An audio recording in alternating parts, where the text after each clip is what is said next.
Hello. So in this class of IoT, we will be continuing with the IoT protocols. So we have been studying here about the various IoT convergence protocols. The protocols which we have covered, they are typically based on a broker-based concept. That means the protocol here depends upon the broker. So we have studied the broker-based protocols here, like your constrained application protocol, your MQTT, which is your message queue telemetry transport, and then we have studied like AMQP protocol. So in these protocols, there exists a broker, that is a server between the consumer application and my subscriber application. So the another broker based protocol which we're going to study here is your JMS. That is your the fourth one under your broker based category is Java Message Service API. So this is another broker based protocol which is used here for your constrained networks of your IoT systems. So your JMS here is a message oriented middleware protocol. That means this is here also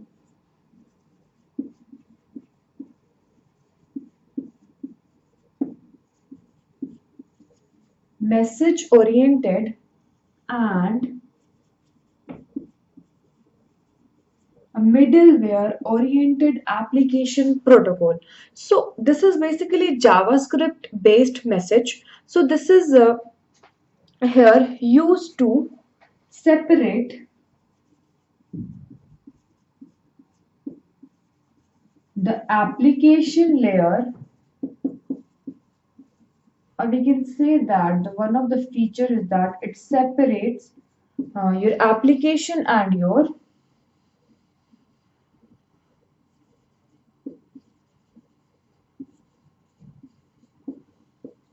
transport layers here.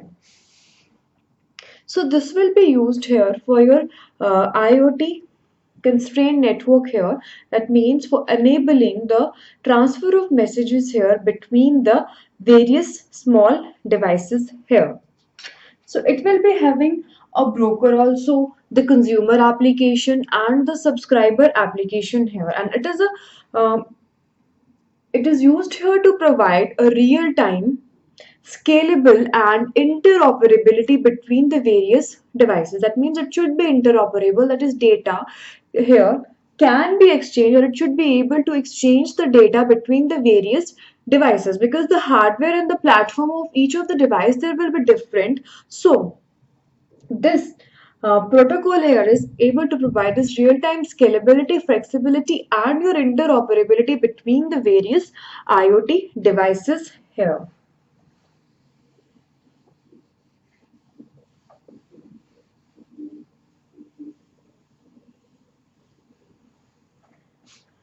So how a particular protocol basically works, that you are connected to a protocol, you have an entry point for connecting to a protocol, and then it establishes a session for the consumer application and then for the subscriber application, and then the data there is forwarded. So similarly, we have the same procedure here for your JMS model. So that means it starts here like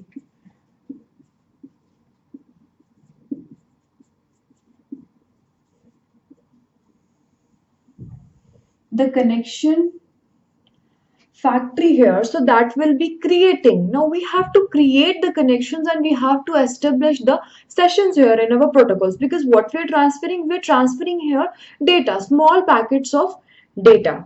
So it basically works like with your TCP and with your UDP.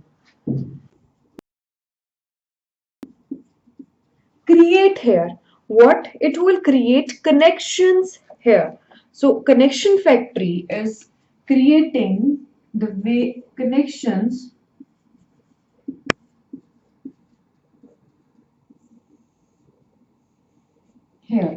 So once your connection are created here, then it has to create the session. Now session basically indicates that yes, now communication can be set up, or we can say that two devices can exchange the information for this particular time. So that means it is the attachment of a client to the application, the producer application, from which it can retrieve the data. So now I have drawn here the session here. It has to create the session here. So it will be creating the session here for your message producer and the message consumer here.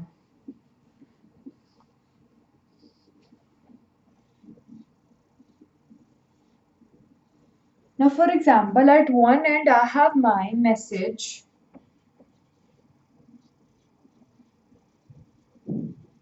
producer, and at another end I have my message consumer.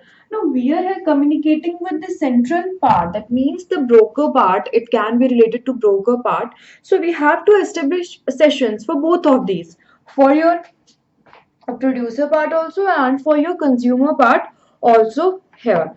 Now you have created the sessions here. So basically you have the message here.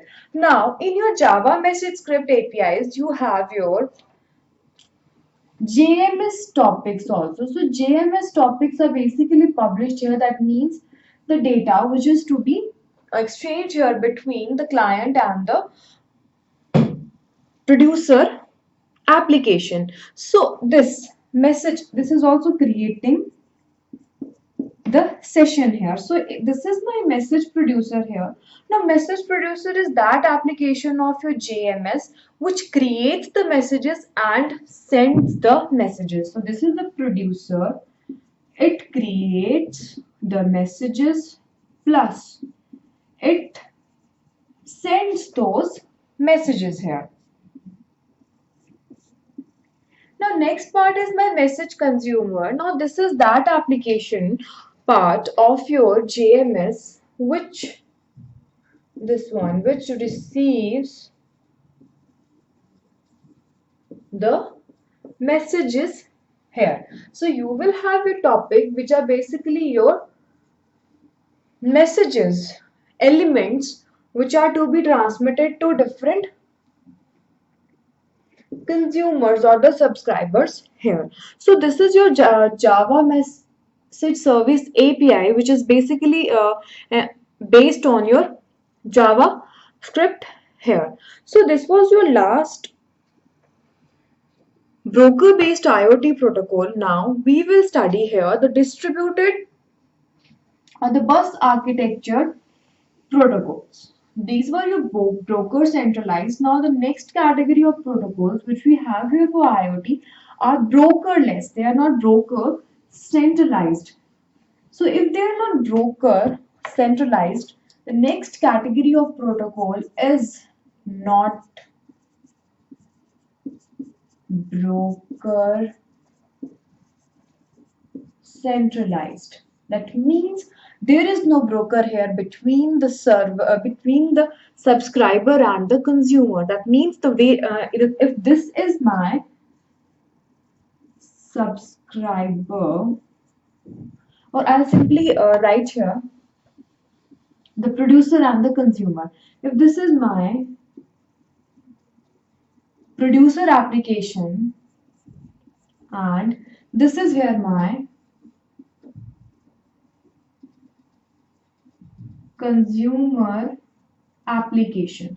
So that means producer application here will be generating those messages which are to be, or generating the topics which are to be transmitted to the consumer application here. So it will be generating those topics and directly forwarding to that consumer application the topic which it has required or the messages which it has required. So there is no broker here. These protocols which we will be studying, the DDS and the XMPP, these will be your brokerless protocols.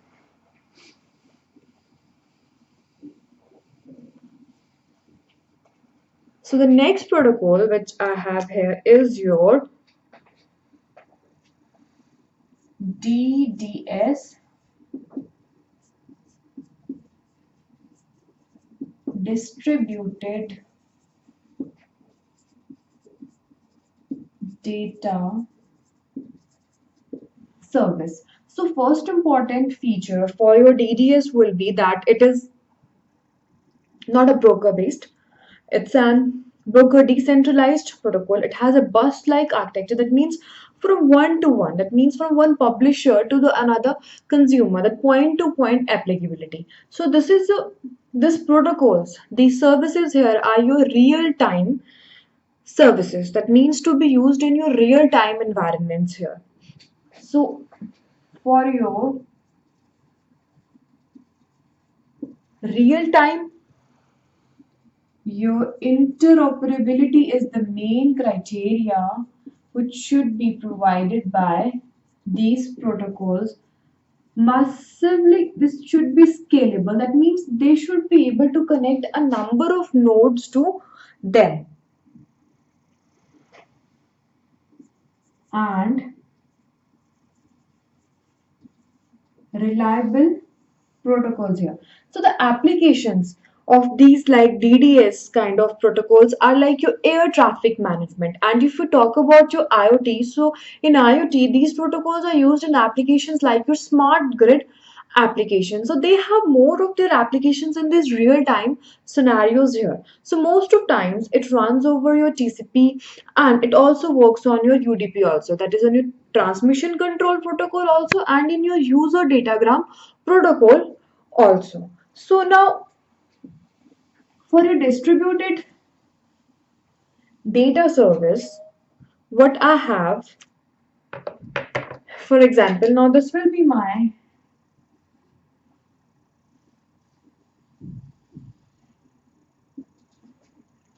Now here I will have different number of topics. We have been studying here topics. That means these are basically your message queues here. So I will have here different number of topics which are generated and then they are transmitted to the or forwarded to the consumer which have been demanding for that particular topic here. This, for example, like this is my topic A, this is my topic B here, this is topic C, and let's say this is your topic D here. Now, in this scenario, you will have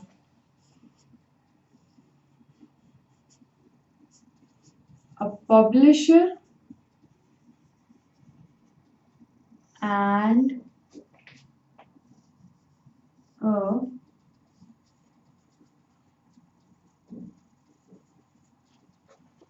consumer also. Simultaneously, what you will have here is you will have the data writer and the data readers here. That means I have data writers and data readers here. Now topic. The topic is basically your data, your messages. So these are your different topics which will be required here by the different number of consumers here. For example, if I am a different consumer, I will have different data requirements because my application will be different, or what the kind of application I am using, that will be different. So different topics are generated for different consumers here.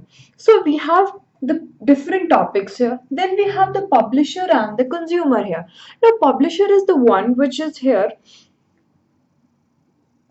generating the messages and consumer is the one who is consuming the application. Now what is the purpose of your data writers and data readers? Now data writers basically decide that what content, what value you have to put in this particular topic. That is a function of your data writer, that what I have to put in this particular topic, it decides those values which are to be inserted here in a particular topic. Now after that, next one is my data reader here. Now data reader basically declares that yes, this is the data required by a particular application and now it should be forwarded to that particular consumer here. So this is the function of data reader and the data writer. One is deciding the content, another is declaring that yes, this is the data which is to be read by the application and then forwarded to the consumer here. So if you see the scenario here, so that means you will have some real-time application like which could be based on your sensors. Then you have your distributed data systems or data services, and then the routing services which can be here achieved by like your JMS or your web sockets here. So this was another IoT protocol, but it was here your broker decentralized protocol. Now next one which I have here is your XMPP, Extensible Messaging Presence Protocol. Next one is your XMPP,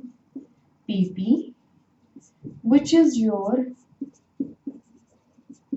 Extensible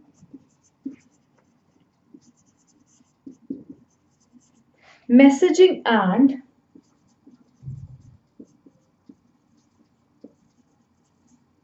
Presence Protocol. So this XMPP is basically a communication protocol, also like the others, and this communication protocol is basically for the message orientation middleware. So this is also a message oriented middleware which is here based on your XMLs. XMPP, Extensible Messaging and Presence Protocol. That means it's a communication protocol which is also your message oriented middleware, but it is here based on your XML, that is your text markup language here. So this is also your brokerless protocol, and this XMPP is here also used by the text messaging applications. That's why it is here based on your XML, which is your text messaging application. So this is also in near real time, and it is also scalable and it can support you thousands of your nodes here.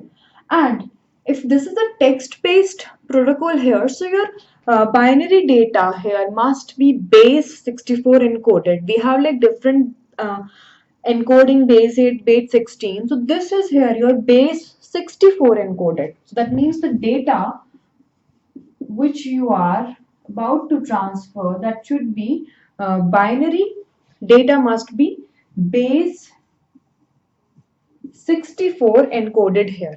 So this is now here you have used the term extensible. I have written here extensible. So that means this protocol was here designed to be extensive, just not only for messaging and being used in your text messaging protocols. This was also subscribed to another system. So it was subscribed as an extended protocol for your signalings of your VoIP services. It provided in an extensive manner the signaling of your VoIP systems, your file transfers, your gaming consoles,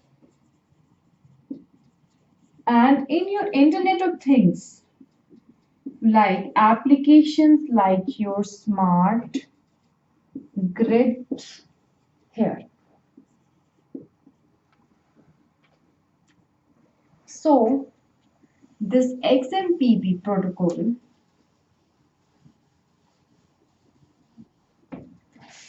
will have here XMPP servers.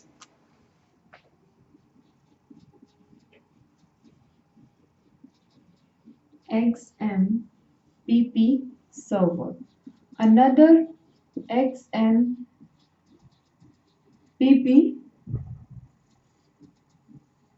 server here. So you have here your XMPP protocol transmission, that means will be carried out with your XMPP, and then you have number of clients which will be here attached to these servers here.